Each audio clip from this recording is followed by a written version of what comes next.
Welcome to The Last Breakfast. Please enjoy the video. In this video, I will compare the Lamborghini Aventador Ultimae versus the Revuelto.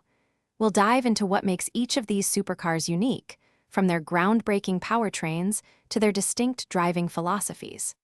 The Ultimae represents the pinnacle of a pure V12 era, while the Revuelto ushers in a new, electrified future for Lamborghini. Let's explore their differences and see how they stack up.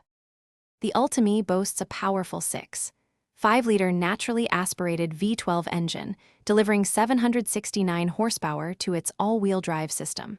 In contrast, the Revuelto marks a significant shift, integrating a new 6.5-liter V12 with 3 electric motors. This innovative hybrid setup propels the Revuelto to a staggering combined output of over 1,000 horsepower, making it Lamborghini's most powerful production car to date.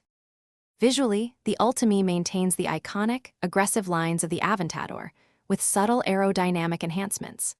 The Revuelto, however, introduces a completely fresh design, featuring sharper angles and a more pronounced Y-shape motif throughout.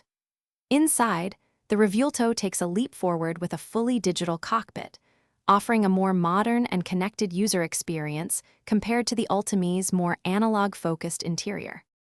Driving the Ultimae is a visceral experience, a celebration of the pure internal combustion engine.